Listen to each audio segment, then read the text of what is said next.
오늘 함께 묵상할 말씀은 열왕기하 2장 1절에서 11절입니다.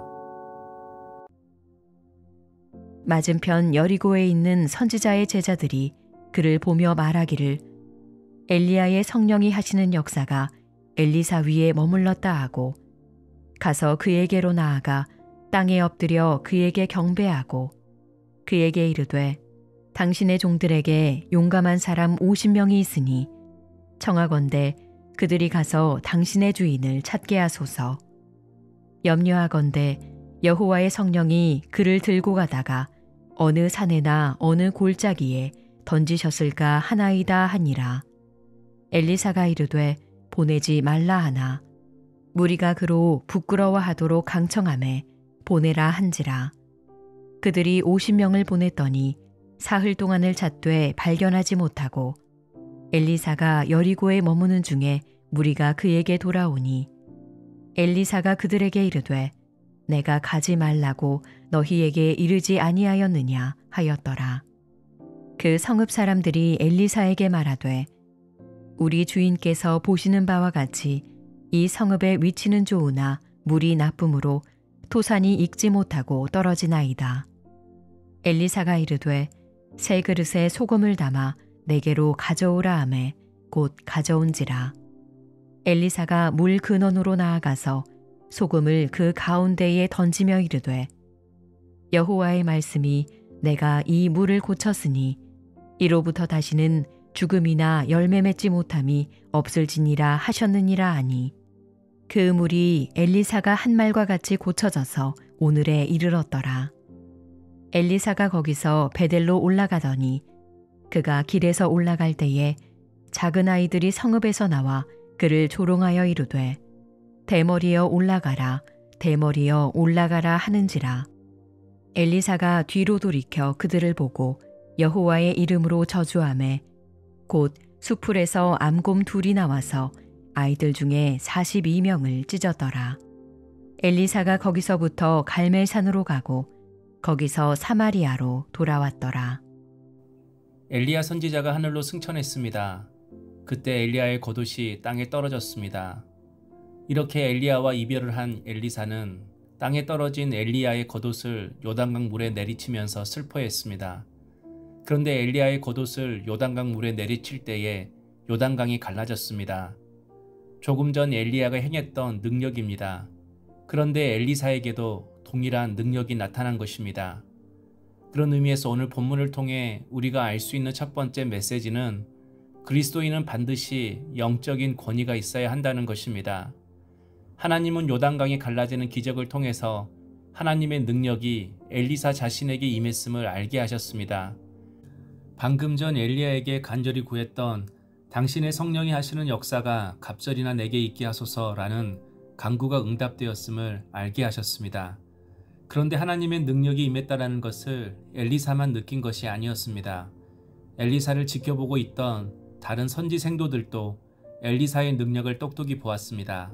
15절에 맞은편 여리고에 있는 선지자의 제자들이 그를 보며 말하기를 엘리야의 성령이 하시는 역사가 엘리사 위에 머물렀다 하고 가서 그에게로 나아가 땅에 엎드려 그에게 경배하고 라고 말씀합니다.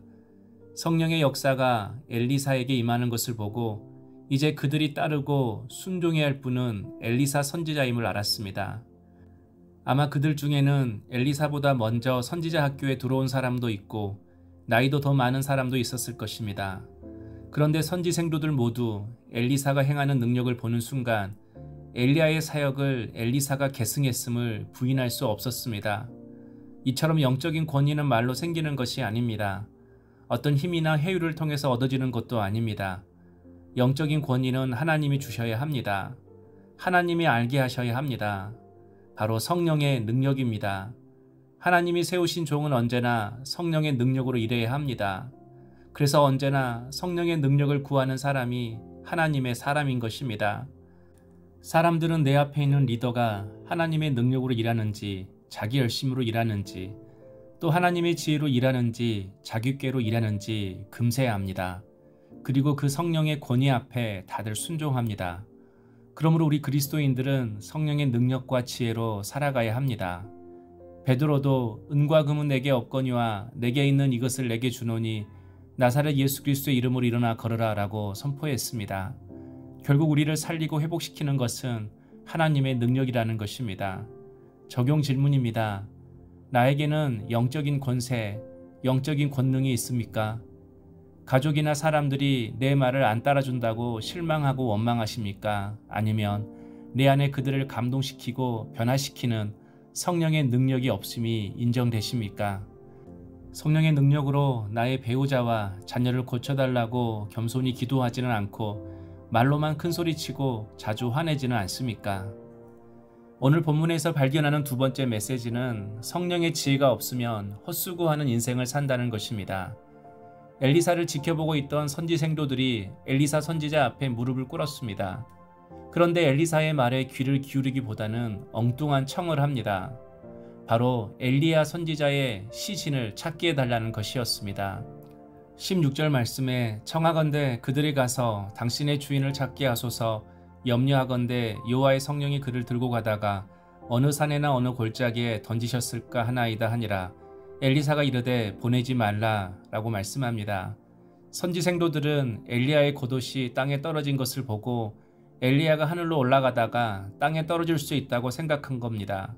한마디로 성령께서 엘리야를 실수로 놓쳤다라는 것입니다. 하나님이 실수할 수 있다는 것입니다. 그래서 엘리야의 시신을 찾게 해달라고 엘리사에게 청을 하고 있는 것입니다. 하지만 엘리사는 가지 말라고 했습니다. 그러나 끝끝내 그들이 부탁하자 그들의 바람대로 엘리야의 시신을 찾아보라고 했습니다. 그러나 엘리사의 말대로 사흘 동안이나 찾아봤지만 소용없는 일이었습니다. 그래서 엘리사가 18절에 내가 가지 말라고 너에게 이르지 아니하였느냐라고 말했습니다. 한마디로 헛수고했다는 것입니다.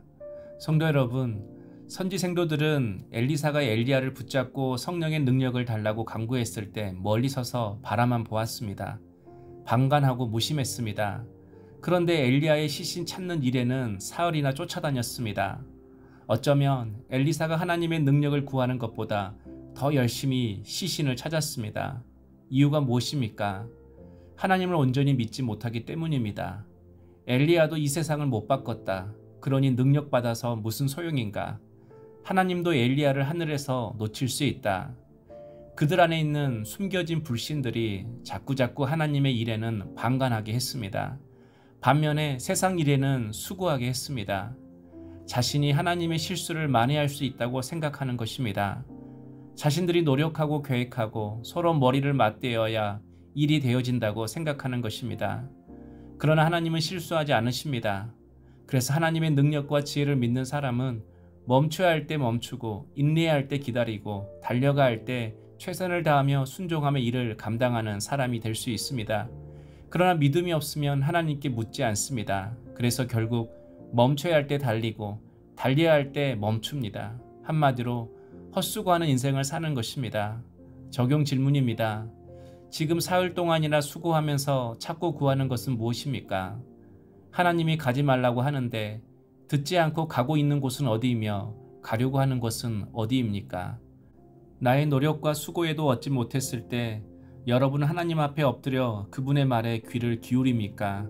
아니면 계속해서 또 찾아 헤매며 수고하는 인생을 사십니까?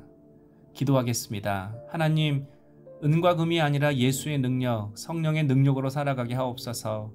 세상 것을 찾아 헛된 수고를 하는 인생이 되지 않게 하시고 가지 말라고 하는 곳에는 멈추게 하옵소서. 예수님의 이름으로 기도드립니다. 아멘.